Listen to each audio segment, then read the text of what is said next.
Il serait dommage, cependant, que je ne puisse pas lancer un avertissement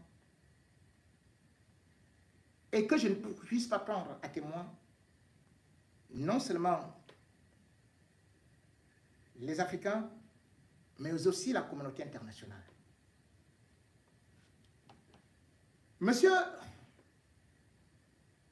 Archange Démon Touadéra travaille avec des mercenaires, des tueurs en série.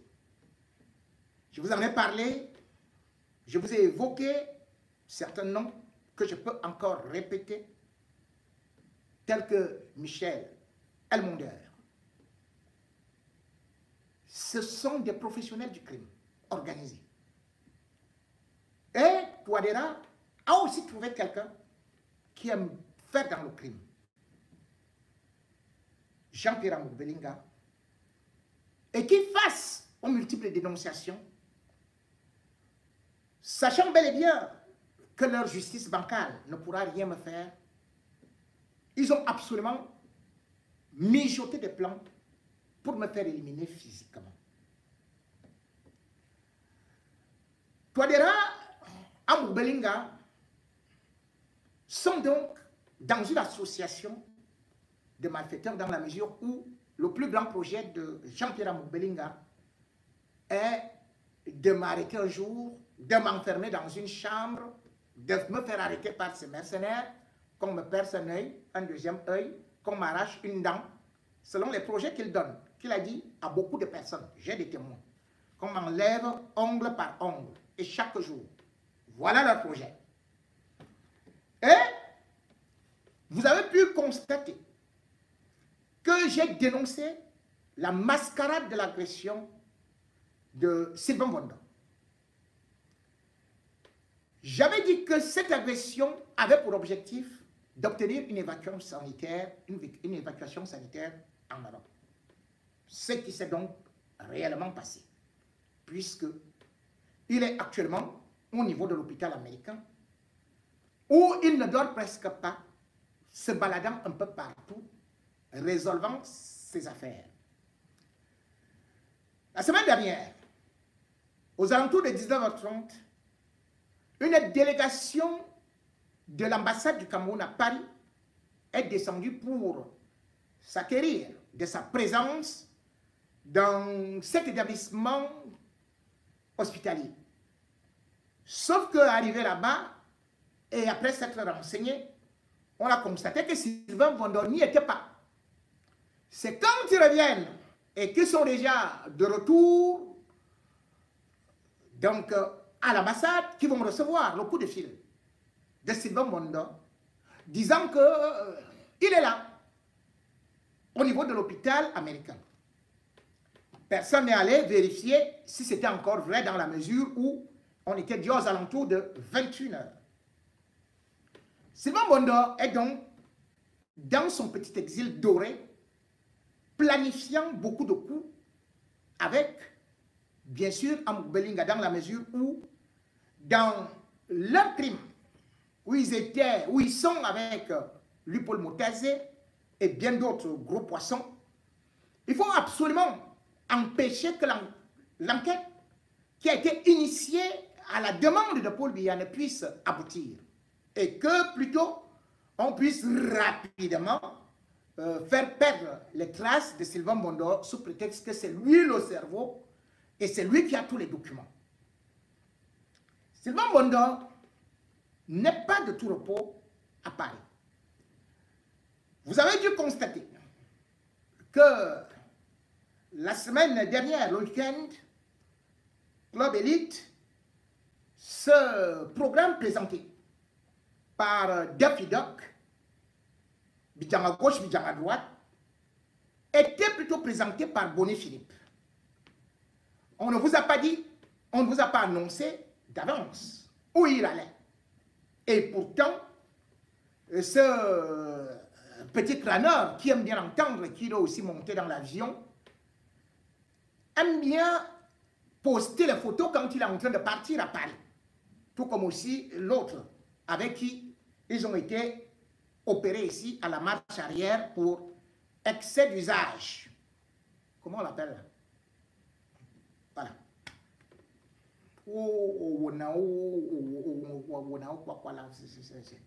C'est un rongeur, c'est un petit rongeur comme ça là. Ils ont mangé le KFC alors qu'ils devaient être opérés par derrière. Maintenant, wow, ça s'est gâté là-bas parce qu'il fallait aller aux toilettes. Passons. Bon. Daffy Duck est donc arrivé en France. Et son objectif, c'était de conduire une autre délégation. Et cette délégation, ce sont non seulement un avocat de Jean-Pierre Amok-Belinga, mais aussi deux individus qui sont des mercenaires envoyés par Touadéra. Ils sont arrivés pour organiser non seulement des crimes, certainement chercher à mes pieds, à m'assassiner, mais aussi un projet de pouvoir transférer les biens de Touadéra en d'autres noms, dispatchés.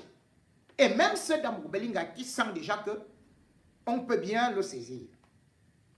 Ils ont donc fait tout ce travail-là avec Sylvain Mondor. C'est pour ça que Sylvain Mondor ne part que faire des tours à l'hôtel.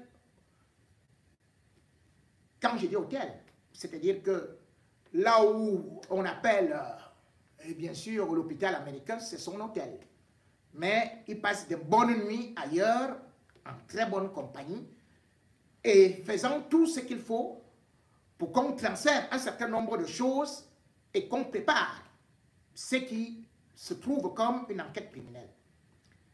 Dans leur folie, ils ont recruté donc certains individus pour me filer, oubliant que, en me filant, eux-mêmes ils sont filés, parce que la France a le devoir de me protéger, non seulement en tant que journaliste, mais comme personnalité en danger, mais aussi comme personne étant persécutée, recherchée par des malfrats, parce que je le dénonce, je les dénonce.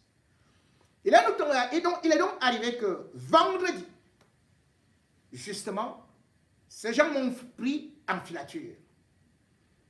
Et ceux qui me suivaient aussi m'ont demandé de les diriger vers les Champs-Élysées. Nous y sommes allés. Ils se sont répartis en plusieurs groupes. Donc, un guetteur. Et j'en parlais pendant les dossiers noirs du samedi soir.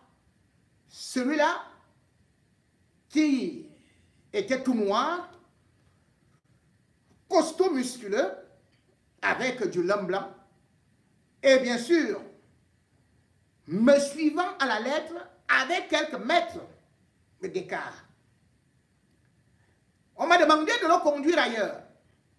Et il est venu, il est tombé devant moi. Il a bien regardé, il a constaté que j'étais là.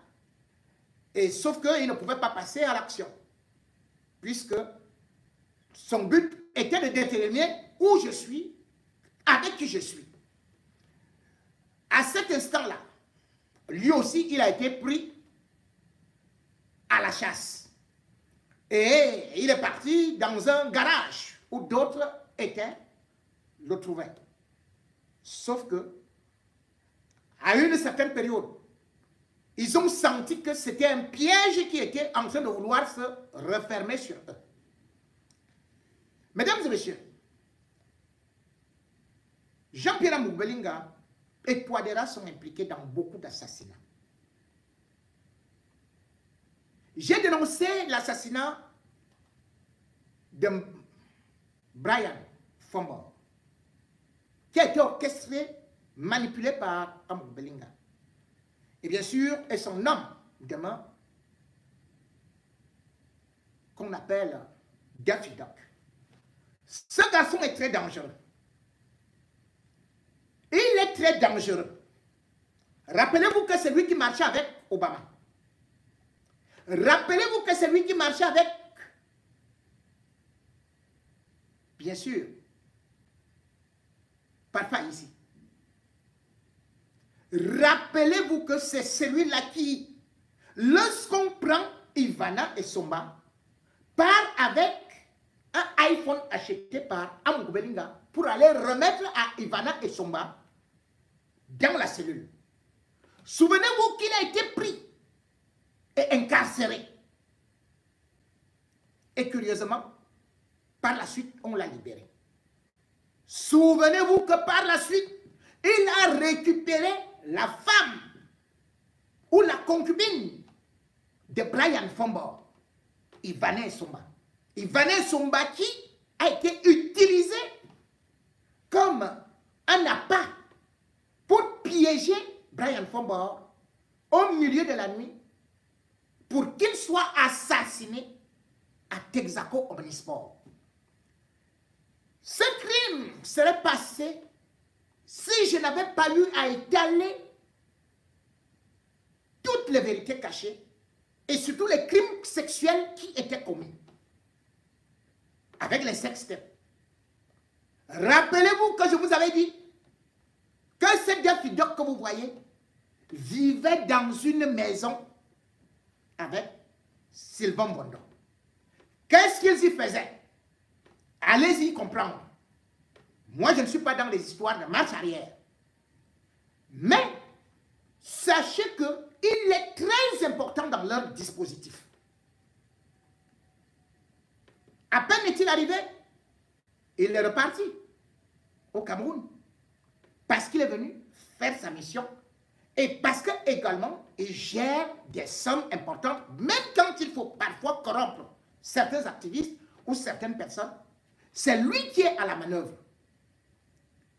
Parce que avec les hommes-là, c'est une relation incestueuse, c'est une relation solide, c'est une relation dangereuse. Parce que en fait,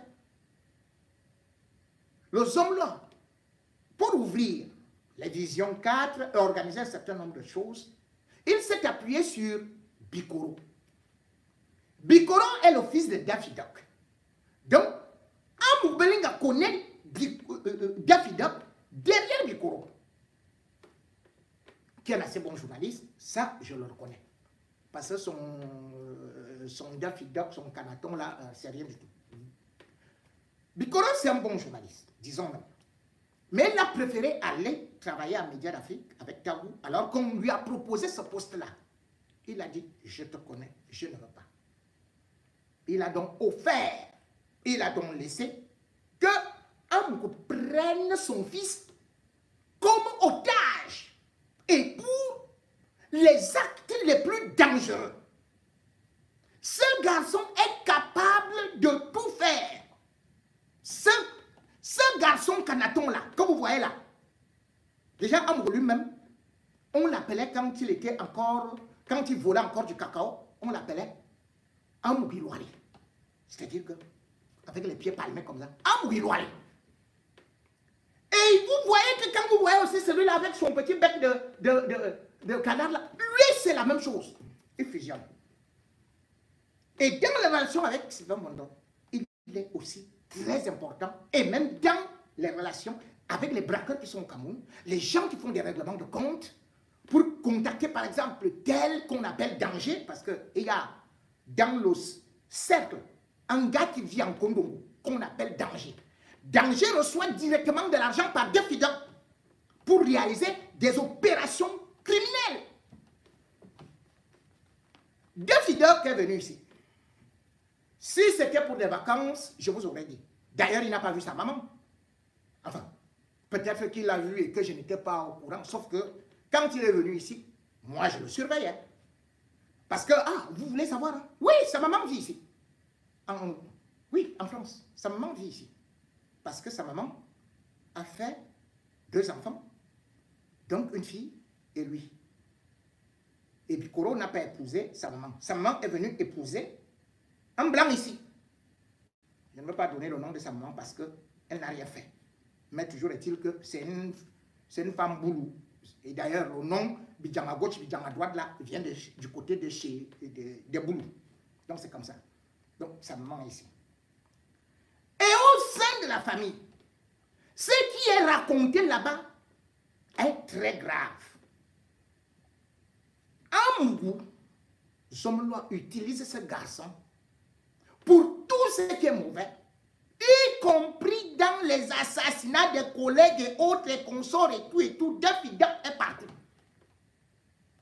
Regardez le nombre de morts qu'il y a eu dans Vision 1000 collines. Regardez le nombre de personnes qu'on a licenciées. Mais il tourne toujours là. Il ne part jamais. Et même pour aller voir Touadéra, ou aller faire un certain nombre de choses, il est toujours avec lui. Regardez-les dans les avions. C'est vrai que la première fois, ce n'était pas avec lui. Parce que Touadéra déjà, comme vous allez savoir, qui s'assemble se ressemble. Pour être introduit à Mougou lui-même, auprès de Touadéra, j'ai dit que c'est pour Colomban. Mais, pour vaincre Colomban, il a d'abord arraché aussi, enfin, il est parti, il a sorti avec Karine Eba qui était déjà une petite de Colomban. Bon, voilà. Donc, Colomban l'a introduit. Il est arrivé là-bas, il a réussi à détruire Colomban et à rester là avec tous les autres bandits qui sont là, les Jules Ndiaoui, consorts et tout ça. Il s'est installé en donnant de l'argent volé aux Camerounais.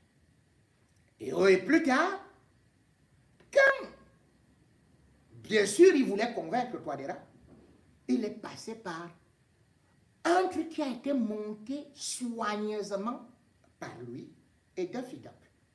C'est-à-dire que Touadéra a demandé à rencontrer Biya plusieurs fois.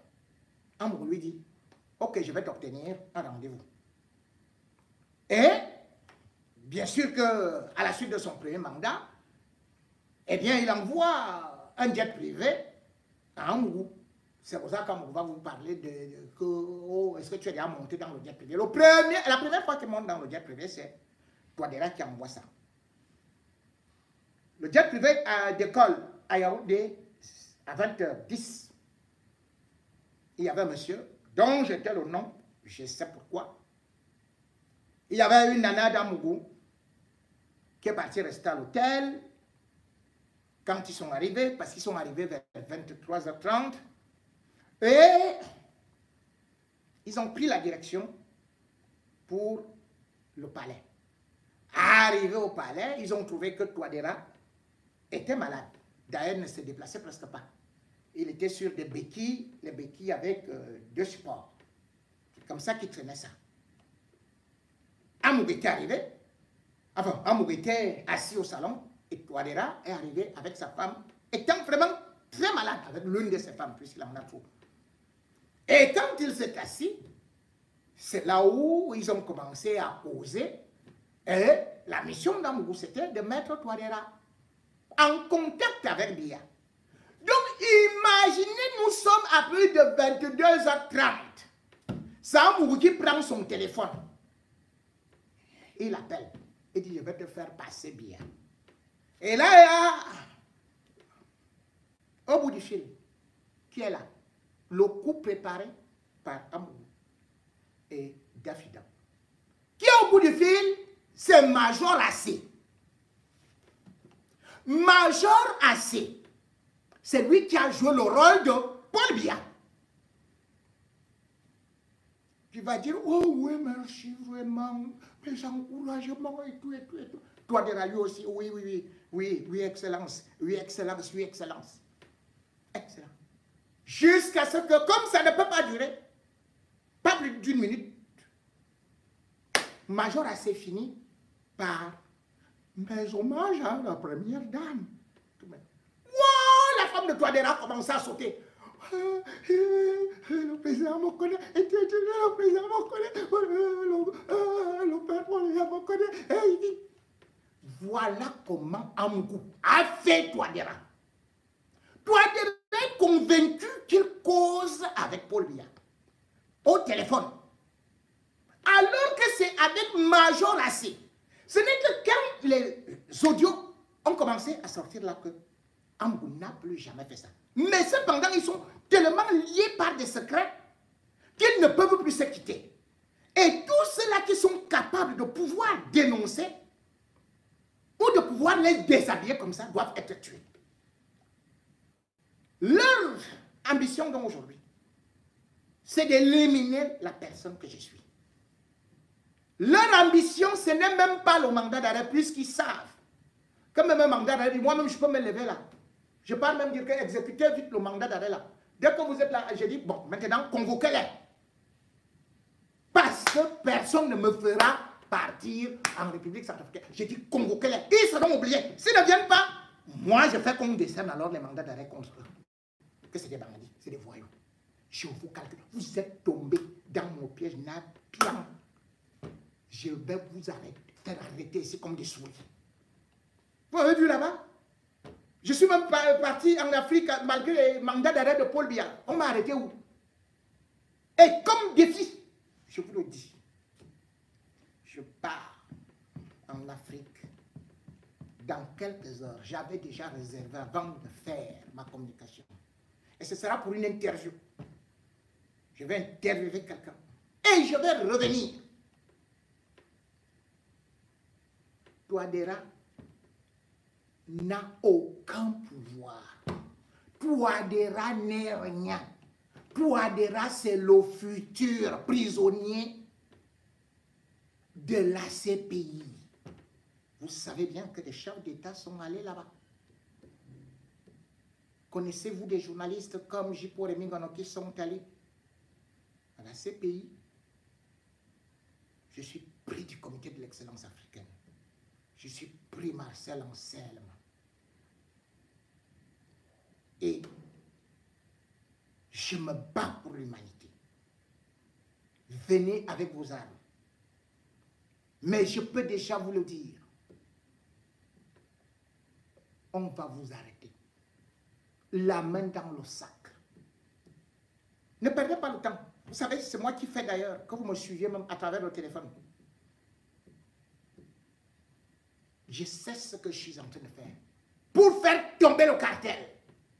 Pour faire tomber ceux qui sont en train de ruiner l'Afrique centrale. L'Afrique en général. M'avez-vous vu m'attaquer à d'autres régimes qui pourtant se sont éloignés de la France? Regardez par exemple le Mali. Voilà un pays, voilà les dirigeants, où il y a des jeunes, ils ne passent pas le temps à poursuivre des gens. Ils vous disent, nous nous battons pour la souveraineté. Je ne viens pas là pour critiquer souvent les dirigeants maliens. Je ne suis pas là tout le temps pour critiquer ceux qui veulent faire de la révolution. Mais je suis là pour critiquer ceux qui vous mentent, qui sont des panafricanistes, mais qui sont en réalité des panafricains. Qui, quand ils savent qu'ils sont avec des malfrats, des détourneurs, des pilleurs, des mercenaires, font semblant d'être panafricanistes, alors qu'ils sont uniquement ceux-là qui polient, qui pillent et qui viennent avec des mercenaires, des étrangers, piller l'Afrique, détruire l'Afrique, nuire à l'image de l'Afrique. C'est ceux-là qui sont mes ennemis à vie.